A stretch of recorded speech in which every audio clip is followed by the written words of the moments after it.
Hello and welcome to Daily Reflection with Aneel Aranha. Today is the 26th of October 2018. We're going to reflect on Luke 12:54 to 59. Jesus said to the crowds, "When you see a cloud rising in the west, you say immediately that it is going to rain, and so it does. And when you notice that the wind is blowing from the south, you say that it is going to be hot, and so it is. You hypocrites! You know how to interpret the appearance of the earth and the sky. Why do you not know how to interpret the present time?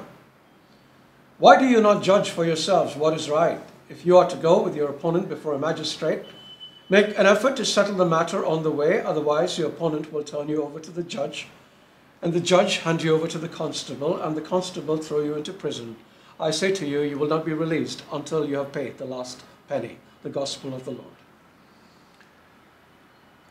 I like to begin these reflections with a question, so let me ask you this. If the weather forecast predicted rain and you looked up and you saw dark clouds in the sky, would you or would you not carry an umbrella with you if you were going out? You would, right? Why?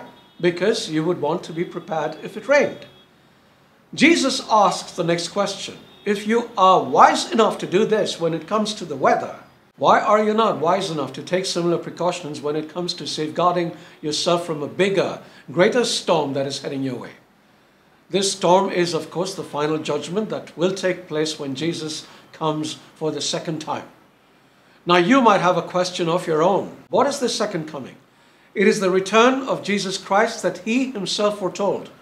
In John 14, he told the apostles that he was going to set up rooms for them in heaven.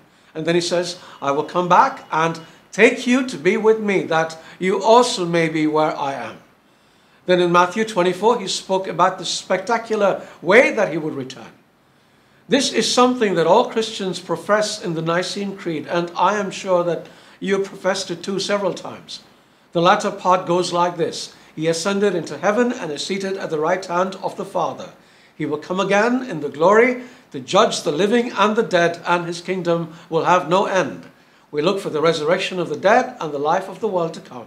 Amen. Remember, we are professing the return of Jesus not to save man this time, but to judge him. And for some strange reason, most of us don't seem very bothered by it. Yes, we are concerned about dark clouds in the sky that foretell rain, but the signs of the times warning of the biggest storm. No, nobody is bothered. I wrote a song about the second coming last year. It's called "Rider on a White Horse," and is largely inspired by a few passages in Revelation 19. And I really would like you to listen to it. The link is here. Consider that a weather report. Take heed, and God bless you.